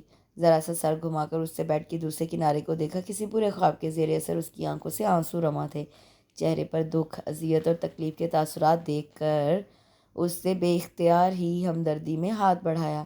کیا ہوا ہے؟ اس کے ہلکے سے ہلانے پر وہ روتی ہوئی اس سے لپٹ گئی۔ دھڑکنیں ہم آہنگ ہوئی تھیں۔ وہ یکدم ہوش میں آ کر اس سے الگ ہوئی۔ چہرہ خفت سے سرخ ہو چکا تھا۔ اس کے نازک مگر بھرپور سراپے نے اس کے دل میں ہلچل مچا دی۔ جذبات کی یورش اور خیالات کی تپش سے گھبرا کر اس سے سگریٹ سلگایا اور اس کے بعد ساری رات آنکھوں میں کٹی۔ اپنی اضطراری اور بے اختیاری پر وہ کتنی دیر شرمندہ ہوتی رہی۔ خود کو سرزنش کرتے اس کی سوچوں میں وہ پرحدت حصار اور تحفظ در آیا تھا۔ نوشیر کی اس سے دوسری ملاقات بس سٹاپ پر ہوئی تھی۔ اس کی گاڑی یاور کے پاس تھی اور وہ لوکل وین کے دھکے کھا رہا تھا۔ وہ اسے پہلی نظر میں ہی پہچان چکا تھا۔ وہ بھی اسے پہچان چکی تھی اور اسے سٹاپ پر کھڑے دیکھ کر حیران ہو رہی تھی۔ اوہ، اب سمجھی، مانگے کی گاڑی تھی، اس لیے چلانی بھی نہیں آ رہی تھی۔ اس کی قیاس آرائیوں نے اسے زیر لب مسکرانے پر مجبور کیا۔ ہاں، ایسا ہی تھا۔ وہ بھی شرارت پر آمادہ تھا۔ کرتے کیا ہیں آپ؟ وکالت کس کی؟ ایک دم شرارتی مسکراہٹ لیے شرارتی لہجے میں اسے چھیڑ گئی۔ آپ جیسے لوگوں کی۔ برجستگی اس کی فطرت تو نہ تھی، مگر اس لڑکی کو چھیڑنے میں اسے مزہ آنے لگا۔ اس کے جواب نے اسے ہنسا دیا تھا۔ پھر یہ ملاقاتیں روز ہی ہونے لگیں۔ زرین کی والدہ کے سوا اس کا دنیا میں کوئی نہ تھا۔ کسی دفتر میں کام کرتی تھی۔ زری سے شادی کا فیصلہ سراسر اس کا اپنا تھا، جس پر کسی نے بھی اختلاف نہ کیا تھا۔ کچھ ہی مہینوں بعد وہ اس کی زندگی میں بہار بن کر آئی تھی، مگر بہار کے تعاقب میں خزاں اس سے کتنی قریب تھی اسے علم نہ تھا۔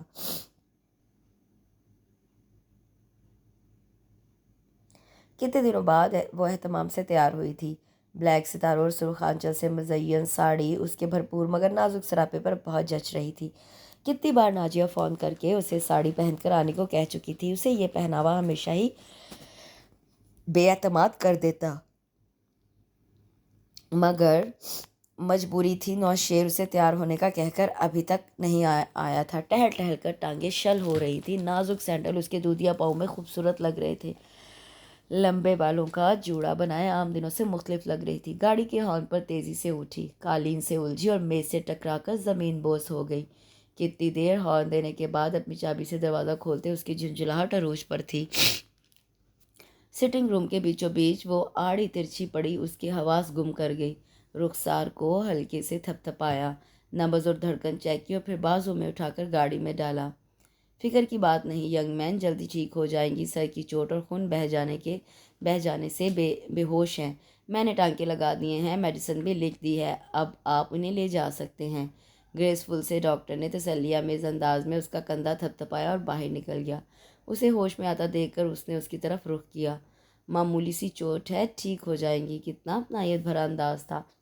وہ ساکت نظروں سے اس کی جانب تکتی رہی۔ بیٹھتے ہی ایک ٹیس سی یہاں سے وہاں تک گئی۔ حوصلہ کر کے اٹھنے کو تھی کہ چکرا کر گرنے لگی، جب تیزی سے اس نے سہارا دیا۔ ساڑی کا پلو سلیقے سے کندھوں پر پھیلاتا وہ اس کے کتنے قریب تھا۔ ایک ہاتھ کمر اور ایک کندھے پر رکھے وہ اسے گاڑی تک لایا۔ ٹی وی لاؤنج کا صوفہ اس کا ہمدم، ہمدرد اور غمخوار اپنی باہیں پھیلائے اس کا منتظر تھا۔ صوفے پر لیٹ کر اس نے آنکھیں موند لیں۔ اندر بیڈ پر چلیں، نرم آواز میں اسے مخاطب کرتا وہ اس کے قریب ہی تھا۔ مجھے یہیں لیٹنا ہے، میں کہہ رہا ہوں نا، اندر چل کر لیٹیں، آڑا ترچھا لیٹنے سے ٹانکے کھل جائیں گے۔ ناجیہ کو فون کر دوں، وہ پریشان ہو رہی ہوگی، تیز آواز میں اسے کہہ کر وہ سیل فون کی طرف جانب متوجہ ہو گیا۔ انجیکشن کے زیر اثر وہ جلد ہی غافل ہو گئی تھی۔ سیل آف کر کے وہ پلٹا، ٹھٹک کر رکا اور قدم وہی جم گئے۔ سیاہ رات کے آنچل سے طلوع ہوتا چاند اور ننھے منھے ستارے، اس کی تابناکی اور روشنی نے اس کی توجہ کو ایک ہی نقطے پر مرتکز کیا تھا۔ اس کے جاذب نقوش نے کتنی دیر اسے وہاں سے ہٹنے نہ دیا۔ ایک بازو سر کے نیچے رکھے وہ نیند میں بھی اذیت میں تھی۔ نرمی سے بازو میں اٹھا کر بیڈ تک لایا، اس کی ہر درمی اسے تپا گئی تھی۔ زوردار کھٹکا اسے نیند سے بیدار کرنے کا موجب بنا۔ لیٹے لیٹے اس نے اسے وارڈروب میں گھسے دیکھا۔ اپنا بیڈ پر دیکھ کر وہ متحیر ہوئی تھی، ساتھ ہی رات کے واقعات ایک فلم کی طرح اس کے دماغ کی اسکرین میں چلنے لگے۔ ناجیہ نے اگلا سارا دن اس کے پاس ہی بتایا تھا۔ خبردار چھوٹنے کی کوشش کی، دیکھو چہرہ کتنا پیلا ہو رہا ہے، بیجی کو بھی نہیں بتایا ورنہ وہ بھی یہاں ہوتی۔ تھوڑی سی تو چوٹ ہے، انہیں پریشان کرنے کی ضرورت نہیں۔ ہاں میں بھی یہی سوچ رہی تھی، وہ پریشان بہت جلد ہو جاتی ہیں۔ ناجیہ نے پرسوچ انداز میں اس کی طرف دیکھا تھا۔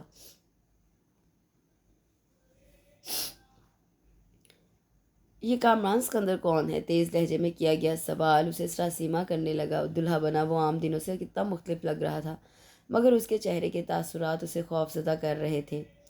جذبات کو برانگیختہ کرنے والی حرارت سرے سے مفقود تھی۔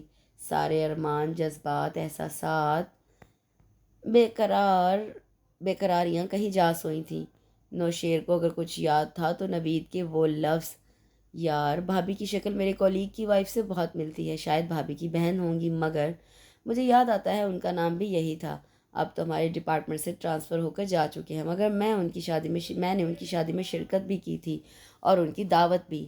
خار مغلیاں کی طرح زری کا سانس سینے میں اٹکنے لگا۔ اسے معلوم نہ تھا امتحان کی گھڑی اتنی جلد آ جائے گی۔ میں کسی کامران سکندر کو نہیں جانتی۔ اس کی زبان کی لڑکھڑاہٹ اور چہرے کی کھنڈی زردی ایک زیرک وکیل سے چھپی نہ رہی تھی۔ میری اس سے ابھی ملاقات ہوئی ہے۔ تیر تو اس نے اندھیرے میں ہی چھوڑا تھا، مگر لگا وہ عین نشانے پر تھا۔ کیا؟ بوکھلا کر کھڑی ہوتی، شاید وہ حواس میں نہ تھی۔ اب وہ کیا کرنے آیا ہے؟ مجھے تو زبان سے نکلے نوکیلے لفظ پتھر کی طرح لگے اور اسے لہولہان کر گئے۔ اس کی عزت کا جنازہ سر راہ ہی نکلا تھا۔ سر تھام کر وہ بیٹھتا چلا گیا۔ اس کی آہستہ و دھیمی آواز شاید کسی کنویں سے آ رہی تھی۔ وہ میرا ماموزاد ہے، ہماری پسند کی شادی ہوئی تھی، غصے میں ایک دن اس نے مجھے طلاق دے دی۔ اس کی حالت دیوانوں جیسی تھی۔ وہ مجھ سے دوبارہ نکاح کرنا چاہتا تھا۔ ایک مولانا نے ایک طریقہ حلالہ بتایا جس کے لیے میں بالکل تیار نہ تھی، مگر ہماری چھوٹی بچی آپ سے ملاقات شعوری کوشش نہ تھی، مگر کامران کا بڑھتا اصرار اور ندا کی بگڑتی حالت۔ پھر میں نے کئی بار آپ کو بتانے کی کوشش بھی کی، مگر کامران کا کہنا تھا کہ کچھ دنوں بعد آپ سے طلاق لے کر دوبارہ اٹ از انف۔ اپنا سر دونوں ہاتھوں میں تھامے وہ شدید صدمے میں تھا۔ ایک بچی کی ماں، حلالہ شادی، طلاق، اس کا دماغ سوچ سوچ کر شل ہو رہا تھا۔ دونوں دیوار خود پر ہنستے محسوس ہو رہے تھے۔ اس نے پھولوں کی لڑیاں پھینکی، ڈریسنگ کا شیشہ کرچی کرچی کر دیا۔ ایک آگ تھی جو اسے سلگھا رہی تھی، تڑپا رہی تھی، جلا رہی تھی۔ فریبی عورت، تم نے مجھے چارے کے طور پر استعمال کیا، کیا بگاڑا تھا میں نے تمہارا؟ اپنے مفاد کی خاطر کتنے لوگوں کو دھوکہ دیا تم نے۔ میں چاہوں تو تمہارے ڈرامے کا اینڈ اپنی مرضی کا کر سکتا ہوں، تمہیں ساری عمر سولی پر لٹکائے رکھوں، لیکن میں تمہاری شکل بھی دیکھنا نہیں چاہتا۔ اسی وقت دفع ہو جاؤ میری نظروں کے سامنے سے۔ اسے طلاق دے کر وہ ڈھہسا گیا۔ ارمانوں بھری رات ماتم کدہ بن گئی تھی۔ اس کی زندگی کو اس نے فلم بنا ڈالا تھا۔ اسے مہمانوں سے بھرا گھر یاد رہا، نہ لوگوں کی چیمگوئیاں، اور نہ اگلے دن کا ولیمہ۔ اسی رات وہ لاہور آ گیا تھا۔ بیٹی کی بربادی، مہمانوں سے بھرا گھر اور لوگوں کی کاٹدار زبانیں رب نواز کی جان لے کر ٹلی تھیں۔ 2 دن بعد ہی اسے باپ کی موت کا صدمہ جھیلنا پڑا۔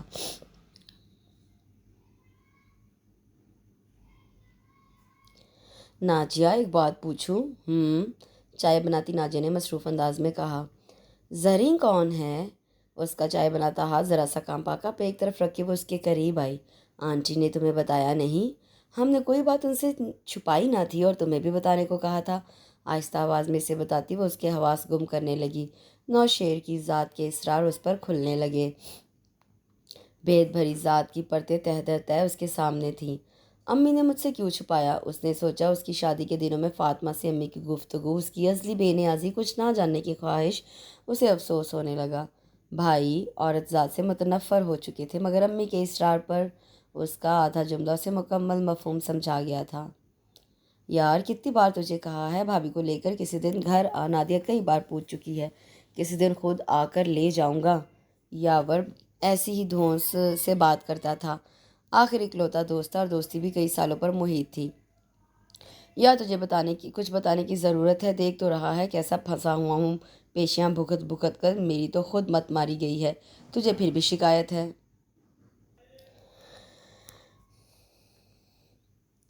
یاور کو یقین دلانا اور مطمئن کرنا کافی مشکل تھا۔ اس نے اسے پرسکون کرنے کی کوشش کی، لیکن یار کسی دن تھوڑا ٹائم نکال کر نادیہ کو نکال، اگر نادیہ کو اگر میں کچھ دن باہر نہ لے کر جاؤں تو جان کھا لیتی ہے میری۔ بھابھی کچھ نہیں کہتی؟ ہاں یاد آیا، آیا تو کام سے تھا تمہاری طرف، شکر ہے وقت پر یاد آیا۔ نادیہ کی ایک سہیلی ہے، اسے تجھ سے کچھ مشورہ کرنا ہے، بڑی دکھی عورت ہے بیچاری، شوہر صاحب شادی کے سال بھر بعد بھی کسی اور کی محبت کا دم بھر رہے ہیں، اس سے بالکل لا تعلق ہی سمجھو، شادی کے دن سے الگ الگ، اب وہ بیچاری اس سے الگ ہونا چاہتی ہے، کسی دن لاؤں گا تمہارے پاس۔ سب کچھ بتا کر اس نے اس کی طرف دیکھا جو سوچو خیالوں میں کھویا اس سے بے نیاز لگ رہا تھا۔ تم سن رہے ہو نا میری بات؟ ہاں ہاں سن رہا ہوں۔ وہ چونک کر اس کی جانب متوجہ ہوا۔ لیکن یار ایسے کیسز میں ڈیل نہیں کرتا، تم جانتے تو ہو۔ جانتا ہوں مگر مشورہ تو دے سکتے ہو نا۔ اس کے لیے بہت سی سوچوں کے دروا کر کے وہ وہاں سے اٹھا تھا۔ لائٹر جلاتے بجھاتے اس کا رویہ بے چینی کا غماز تھا۔ نریمان کئی بار اسے دیکھ آئی تھی مگر اسے احساس ہی نہ ہو سکا۔ سٹنگ روم میں بیٹھا وہ مسلسل کئی گھنٹوں سے ایک ہی نقطے پر سوچ رہا تھا۔ کچن میں چائے بناتے وہ اس کی غائب دماغی محسوس کر چکی تھی۔ اس سے ہمدردی بھی ہو رہی تھی، ساری بات کھلنے پر کئی پردے اس کے سامنے سے سرکے تھے۔ دھوکہ اس کے ایمان کو متزلزل کر چکا تھا، اب اسے اس کے اعتماد کو بحال کرنا تھا، باعتبار بنانا تھا خود کو۔ چائے لے لیں، ہاتھ میں تھاما کپ اس کی جانب بڑھایا جسے اس نے تھام لیا۔ خود کچن میں بیٹھ کر اس نے چائے ختم کی، باقی کے کام نپٹاتے وہ مسلسل اس کی نگاہوں کے حصار میں تھی۔ اس کی نگاہوں کی تپش اسے پزل کر رہی تھی۔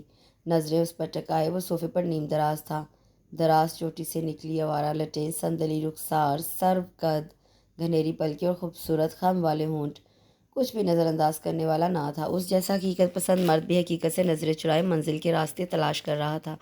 منزل تو اس کے بالکل سامنے تھی مگر انا نے ہاتھ روک رکھے تھے، یاور اس کے لیے سوچوں کے در وا کر گیا تھا۔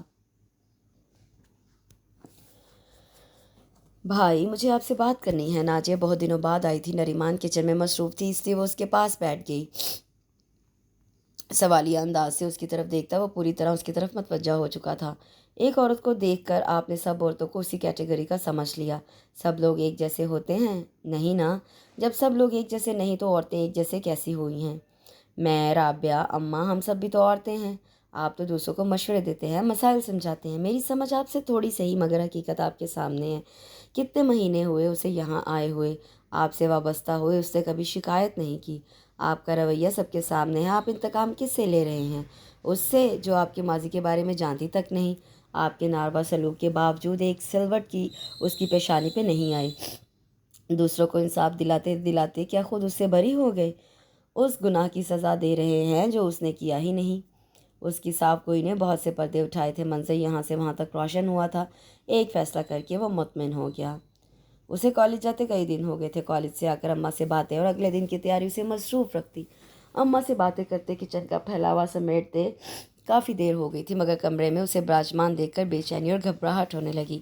اب تک تو اسے اسٹڈی میں چلے جانا چاہیے تھا، لیکن موٹی کتاب میں غرق وہ ارد گرد سے بے نیاز سا تھا۔ اس کے اٹھنے کا انتظار کرتے کرتے وہ صوفے پر ہی بیٹھ گئی۔ نوشیر کے ہونٹوں پر موجود مسکراہٹ اسے سلگا گئی۔ وہ دروازے کی جانب بڑھی جب اس کی آواز نے قدموں کو روک دیا۔ مجھے آپ سے کچھ کہنا ہے لیکن مجھے کچھ نہیں سننا۔ لیکن مجھے تو ضرور سنانا ہے۔ وہ اس کے شانوں پر ہاتھ دھرے دھیرے سے اسے صوفے تک لایا۔ وہ ابھی تک اس کی مسکراہٹ اور نرم آواز کے سحر سے آزاد نہ ہو سکی تھی۔ آپ کی یہ لگاوٹ مجھے زہر لگ رہی ہے۔ جب دل چاہا دھتکار دی اور جب دل چاہا، جذبات کی شدت سے وہ جملہ مکمل نہ کر سکی تھی۔ اتنے آنسو نہ جانے کہاں سے آ گئے تھے۔ وہ کمزوری دکھانا نہیں چاہتی تھی مگر آنکھیں اس کا پردہ رکھنے سے انکاری تھی۔ بھاگ کر دروازہ کھولا اور باہر نکل گئی۔ وہ ٹھنڈی سانس بھر کر رہ گیا۔ رحمانہ کی ہنسی وہ کچن میں بھی سن رہی تھی، آج اس کی چہکار ہی نرالی تھی۔ بڑے دنوں بعد نوشیر سے ملاقات جو ہوئی تھی۔ اتنے دنوں بعد آئے ہیں، یہاں کوئی کتنا اداس ہوتا ہے آپ کو کیا پتہ؟ اٹھلا اٹھلا کر نوشیر سے شکوہ کرتی وہ اسے تپا گئی تھی۔ اب کہ اس کی ہنسی بھی میں نوشیر کا کہکا بھی شامل ہو گیا تھا۔ چائے اس کے سامنے پٹک کر وہ برآمدے میں کرسی پر بیٹھ گئی۔ کیسے کہے لگ رہے ہیں، میرے سامنے تو ہر وقت مرچ کی تصویر بنے رہتے ہیں۔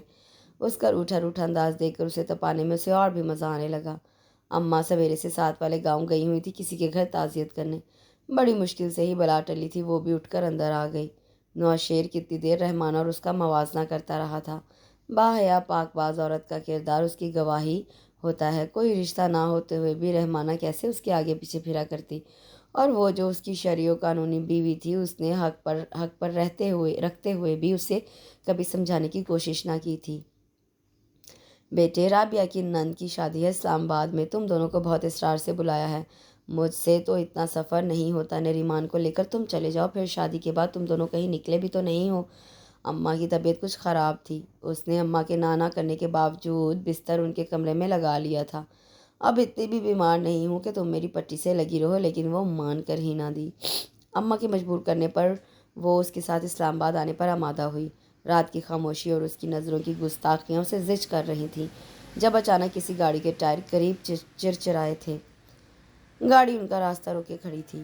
وکیل صاحب، کتنی بار آپ کو سمجھانے کی کوشش کی کہ ہمارے پھڈے میں ٹانگ نہ اڑائیں، مگر آپ کو خدائی فوجدار بننے کی کچھ عادت سی ہو گئی ہے نا؟ ہماری بات مان لیتے تو نفع ہی نفع، لیکن خیر کب چھڑوا رہے ہیں رشید ٹنڈیے کو آپ؟ کبھی نہیں۔ وہ جو کوئی بھی تھا ہاتھ میں پسٹل لیے نوشیر کو دھمکا رہا تھا۔ یار بابو، ترس نہیں آتا تجھے اپنی بیوی پر؟ اتنی سی عمر میں بیوہ ہوتی بھلا اچھی لگے گی؟ خباثت سے اس کی طرف دیکھتا وہ نوشیر کی کنپٹیاں سلگا گیا تھا۔ نوشیر کی پشت سے لگی وہ تھر تھر کانپ رہی تھی۔ بغلی ہولسٹر سے پستول نکالتے نوشیر نے یکدم ہی فیصلہ کیا تھا۔ چوکنا بدماش بھی اس کے ہاتھ کی حرکت دیکھ چکا تھا۔ فائر ہوا، وہ یکدم آگے آئی تھی، مگر نوشیر اسے اور خود کو بڑی پھرتی سے بچا گیا۔ موٹر وے پولیس کی گاڑی کا سائرن کہیں قریب ہی سنائی دیا تھا۔ انہوں نے بھاگنے میں دیر نہیں لگائی تھی۔ اس سے لپٹی وہ ہچکولوں کی زد میں تھی۔ کون تھے یہ لوگ؟ تھے کچھ کرم فرما۔ آپ نے ایسا کیا کیا ہے؟ کانپتے ہوئے وہ سوال پر سوال کیے چلی جا رہی تھی۔ رشید نے قتل کیا ہے، اس کے خلاف کیس بہت مضبوط ہے۔ یہ لوگ اسے چھڑانا چاہتے ہیں۔ بہت خطرناک تھے یہ لوگ۔ ہاں، لیکن حق بات کرنے کے لیے کسی سے ڈرنے کی ضرورت نہیں۔ تھوڑی دیر پہلے کے واقعے کا اس پر کوئی اثر دکھائی نہ دیتا تھا، پرسکون لہجہ، مسکراتی آنکھیں اسے حشاش بشاش ظاہر کر رہے تھے۔ ویسے میں ان کا شکریہ ادا کرنا تو بھول ہی گیا۔ اس نے نہ سمجھ میں آنے والے انداز میں اس کی طرف دیکھا۔ بھائی رشید کے حواریوں کا اگر وہ نہ آتے تو مجھے کیسے علم ہوتا کہ مسز نوشیروان تو اپنی جان کا نذرانہ بھی دے سکتی ہیں؟ کیسے جان کی پرواہ کیے بغیر فوراً سامنے آئی تھیں؟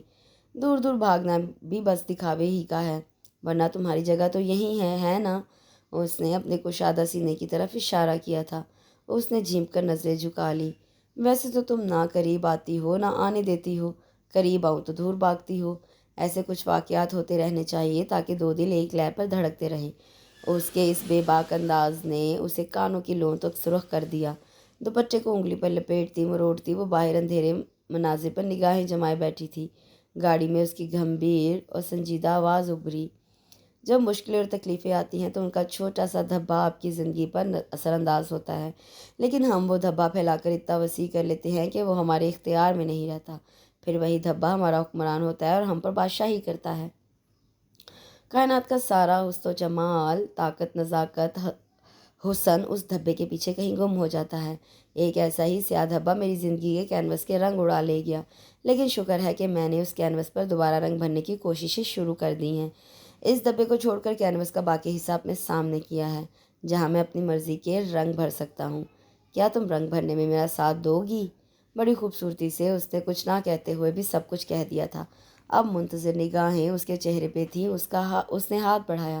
نریمان نے ہاتھ تھامنے میں دیر نہیں کی۔ رات اگرچہ گہری سیاہ تھی مگر دن اتنا ہی روشن ہوگا وہ جانتی تھی۔